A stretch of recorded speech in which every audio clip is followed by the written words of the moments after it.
నా ఒపీనియన్ ప్రకారం ఏంది అంటే బ్యాలెట్ బుల్లెట్ కంటే పవర్ఫుల్ కాబట్టి నిజాయితీ పరుడైనటువంటి వాళ్ళని ఎన్నుకోవడం అండ్ ఎడ్యుకేషన్ ఉన్నటువంటి పర్సన్ ఎన్నుకుంటే ఏమవుతుందంటే ఎడ్యుకేషన్ వాల్యూ తెలుస్తుంది అండ్ జాబ్స్ ఏంటి అనేటటువంటి తెలుస్తుంది కాబట్టి ఎడ్యుకేషన్ ఉన్నటువంటి వాళ్ళకు ప్రయారిటీ ఇవ్వడం బెటర్ అనిపిస్తుంది. అన్ఎడ్యుకేటెడ్ వాళ్ళకి ఇస్తే ఎడ్యుకేషన్ ఉన్నటువంటి పర్సన్స్ యొక్క ప్రాబ్లమ్స్ ఏమో వాళ్ళకు తెలీదు. నిజాయితీ పరుడు అయినటువంటి వాడైతే బెటర్, వాళ్ళకి సొసైటీ పైన కూడా అవగాహన ఉంటుంది. అదే ఒక నిజాయితీ లేకుండా అవినీతి పరుని కనుక వేసినట్టయితే సమాజాన్ని కూడా తను అవినీతిమయంగా మార్చే ఛాయిసెస్ ఉన్నాయి కాబట్టి. నమస్కారం, నేను మీ డాక్టర్ చిన్నమై లంజిరెడ్డిని. గ్రాడ్యుయేట్స్ సమస్యల పరిష్కారానికి మీ గొంతుకనే వస్తున్నాను. మీ మద్దతు నాకు అందించి నా అభ్యర్థిత్వాన్ని బలపరిచి మొదటి ప్రాధాన్యత ఓటు వేసి గెలిపించాలని ప్రార్థిస్తున్నాను. భారత్ మాతాకి జై. స్వార్థపరుని కాకుండా ప్రజలకు సేవ చేసే వాళ్ళను, అందరి విషయాలను పట్టించుకునే వాళ్ళను ఎన్నుకోవడం బెటర్.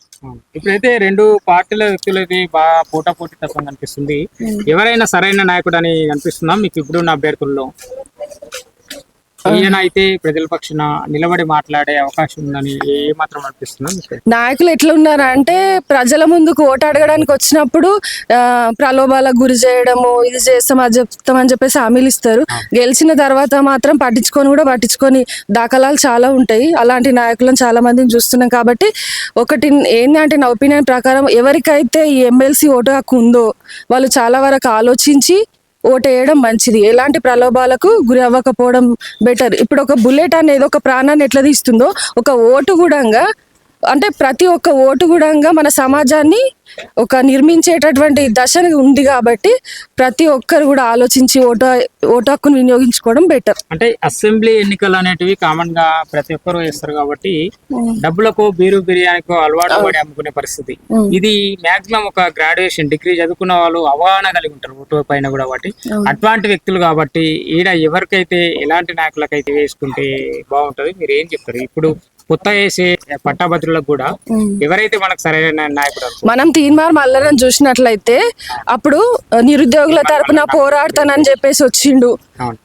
జేఎల్స్ అంటే ఏమంటారు గెస్ట్ లెక్చరర్స్ తరపున పోరాడతానని చెప్పేసి వచ్చిండు. ఇప్పుడు గెలిచిన తర్వాత ఏం చేస్తున్నాడు? తన స్వార్థమే తాను చూసుకుంటున్నాడు. చాలా మందిని చూస్తున్నాం అంటే వాళ్ళని విమర్శిస్తున్నారు అని అంటే ప్రజలు ఎందుకంటే వాళ్ళు ముందుకు వచ్చినప్పుడు ఏవో చేస్తామని చెప్తారు, కానీ తీరా వచ్చేసరికి ప్రతి ఒక్కరిది అంతే పరిస్థితి అయింది. ఇప్పుడు ఓటు హక్కు ఎట్లయిపోయిందంటే ఇక మన బాధ్యత మనం వేస్తున్నాం అనేటటువంటిది ధోరణి కనబడుతుంది తప్ప నాయకులు మాత్రం ఇప్పటి వరకు ఎవరు అంత సరిగ్గా చేసినట్టు లేదు.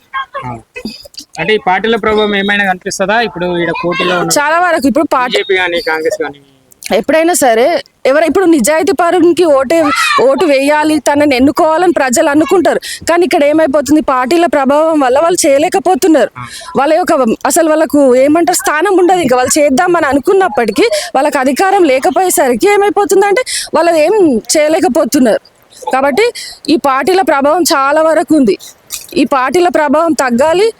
మన ఇండియా ఒకటి మంచి డెవలప్ కావాలి అని అంటే కూడా మంచి నిజాయితీ పరులైనటువంటి వ్యక్తులు ముందుకు రావాలి. అసలు ఫస్ట్ ఆఫ్ ఆల్ ప్రజలు కూడా అలానే ఉన్నారు. ఒక దొంగ కోట్లేస్తున్నారు, ఒక రేపిస్ట్ కోట్లేస్తున్నారు, ఒక క్రిమినల్ కోటేస్తున్నారు. మనం ఎవరికి వేస్తున్నాం ఓటు అనేది ఫస్ట్ తెలుసుకోవాలి. ఇంకొకటి డబ్బులకు మాత్రం అమ్ముడు అసలు పోకూడదు. నిజాయితీ పరుని ఒక జయప్రకాష్ నారాయణ ఉన్నాడు, ఎన్నుకోవచ్చు కదా. ప్రజలు కూడా ఒక రేపిస్ట్ కోటేస్తున్నారు, వాళ్ళు డబ్బులు ఇస్తున్నారు కాబట్టి. నాకు ఇంత పార్టీ తరపున ఇప్పుడు ఉన్నటువంటి కొంతమంది నాయకులు కూడా కొందరు వ్యక్తులు కూడా ప్రలోభాలు పెట్టేసేసరికి వాళ్ళకు వేయడం జరుగుతుంది. అది అసలు సరిగ్గా కాదు.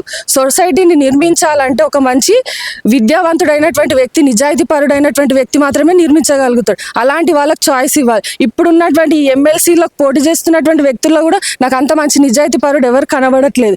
నాకు ఓటు హక్కు ఉంది, బట్ నేను ఎవరికి వెయ్యొద్దని అనుకున్నా. ప్రతి ఒక్కరు వెయ్యాలి అని అంటున్నారు, కానీ మంచి వ్యక్తి నిలబడాలి కదా. ఇక్కడ మంచి వ్యక్తి పోటీ చేయాలి కదా.